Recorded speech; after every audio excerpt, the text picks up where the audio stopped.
आप देख रहे हैं न्यूज एंड चैनल। आप सभी का इस्तकबाल है न्यूज एंड चैनल पर। आइए देखते हैं आज की अहम खबरें। श्री असदुद्दीन ओवैसी जी। Thank you, Mr. Chairman, for giving the opportunity. At the outset, let me make very clear that I stand to oppose this arbitrary and biased bill which the government is bringing in to ensure that the independence of Election Commission is finished forever. Sir, the reason I oppose this bill is because if voters start feeling like that the ECI is not an impartial and non-partisan body, then legitimacy of our democracy comes into question. Sir, this bill overturns a Supreme Court constitutional bench judgment on appointment of CEC and ECs. I agree Parliament has been given this right under Article 324, but I submit that the parliamentary powers is not a power to defeat the purpose of Article 24, but rather to further its purpose. Its purpose is to ensure that an independent and impartial body. But this bill is being brought in to create an election commission which will work in the shadow of the Prime Minister Shri Modi. The search committee and the selection committee, a total of 6 people are involved in 2 stages. And out of these 6 people, there is only one independent person, that is LOP. Every other person is either part of the ruling party or officers who are serving under the government. Obviously, anyone they recommend will be a person who is acceptable to the government. Anyone with independent mind will not be accepted. The allegation of bias will be difficult to defeat, sir. What is the problem the Prime Minister, Mr. Modi, has in having Chief Justice of India as part of the committee? The government has given no reason to exclude the voice of legislature and judiciary from the appointment. The appointment process, sir, is now in fully control of the executive, that is the Prime Minister. Having CJ in the committee will add legitimacy to ECI in the eyes of the public.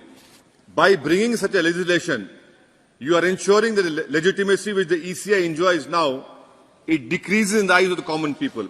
Sir, what is worse, sir, Chairman, sir, under Clause 8.2, the selection committee can recommend the name of any person, even if they are not part of the list of names provided by the search committee. So what will the law minister do? An article under Clause 7 to an appointment will be valid even if the selection committee is not validly formed or even the committee has vacancy. The government is openly saying that once they have chosen a man or woman, then it cannot be challenged even if it is improperly done. So without even LOP, you can take anyone. Clause 5, sir, says that EC or CEC can only be someone who served as secretary to the government of India. Why? Why only secretary? Why not expand the eligibility criteria to include anyone with knowledge and experience of how elections are conducted? Why should it not include scholars, civil society, other persons? We can place a condition that members must not be elected or appointed officers or hold government position in the executive, legislative or judicial branch at the time of the appointment. We can add a condition that any past political affiliation can disqualify them. But to limit the appointment, sir, to the people who are secretaries of Government of India, the government is basically saying that so long as you are faithful to us, we will ensure that you get a rightful post under the executive. Their proximity to the existing government is being considered as a qualification when it should be considered otherwise. So proximity and faithfulness and capitulation are very important for anyone to become or to get all these posts. Now come to Clause 6, Chairman, sir. It provides a search committee must be constituted under the chairmanship of Law Minister. Now who will appoint the 2 other persons? Will it be the Law Minister? Why create this facade? Say openly that the Prime Minister will appoint and get done with it. The law is unclear on who will appoint this committee, who will appoint the other 2 persons. More than this, it is obviously a political process with no independent or impartial voice to suggest names, other than those who are acceptable to the Honorable Prime Minister. May I suggest, sir, that the Standing Committee for Law and Justice should participate in the process. If you don't want the committee to prepare the list, let them at least collect recommendation or nomination of eligible people. Let the committee at least interview the people who the search committee recommend. Let there be a democratic process through which the appointees are filtered. And what is the procedure to be adopted by the selection search committees? Will it be majority or consensus? Will the dissenting party have a right to make the dissent public? Who will the minutes of meetings, will the minutes be made public? Will it be laid before this August House? Will both the committees provide reasons for recommendation? All of these requirements must be part of the legislation. There should be complete transparency in who's appointed, who's not. Now, clause 16, Chairman, sir. Look at this clause 16. It provides a blanket immunity to EC and CEC from any proceedings for any act done in the course of the duty. I mean, for example, if they have done a patently illegal thing, shouldn't the High Judiciary have a chance to assess their merits and hold this person accountable? Why is it that you're doing this? I mean, and who are they? No one is holy cow in democracy. There should be right to, even if the Prime Minister does anything wrong, he's subject to correction by judiciary.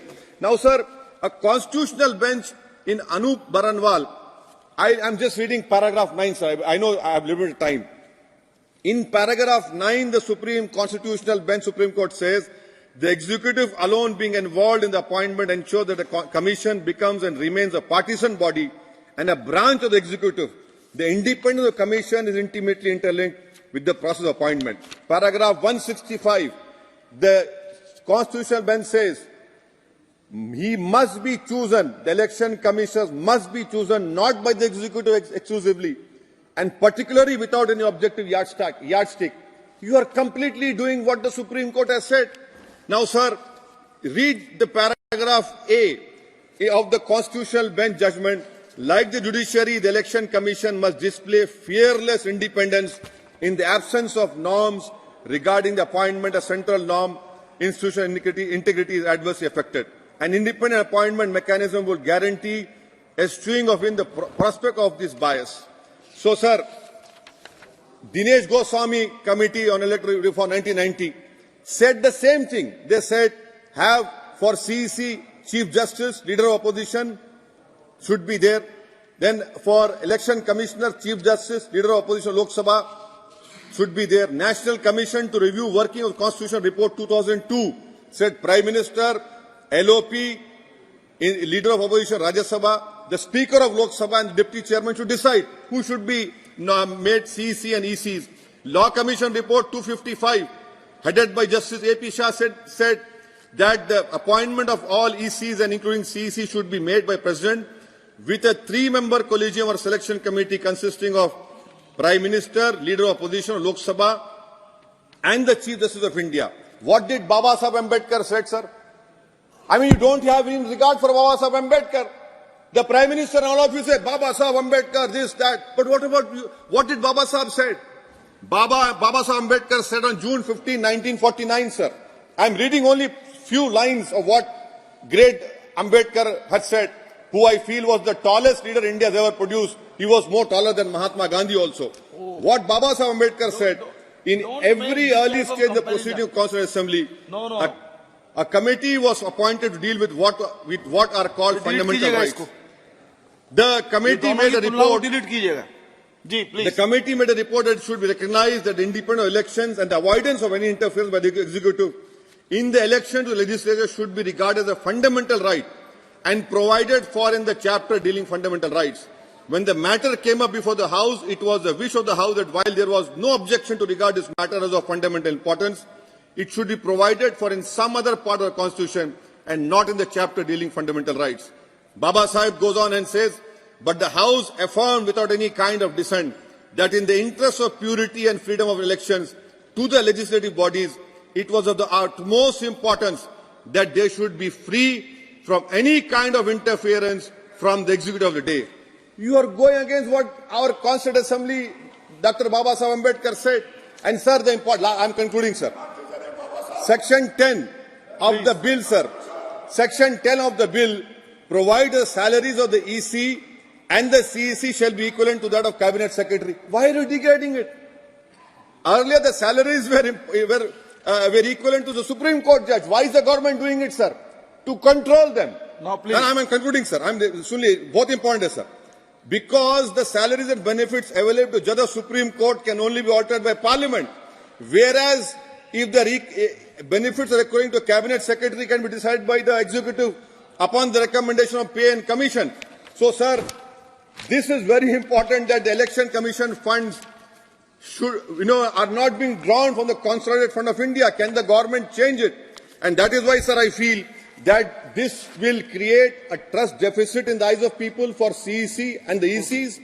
This will be wrong for our democracy, because if an impartial and non-partisan body is not there, then the legitimacy of our democracy comes into question, sir. That is why I stand to oppose the bill. I do not know whether the Honourable Minister has authority Sudhir to Gupta accept ji. others. Thank you.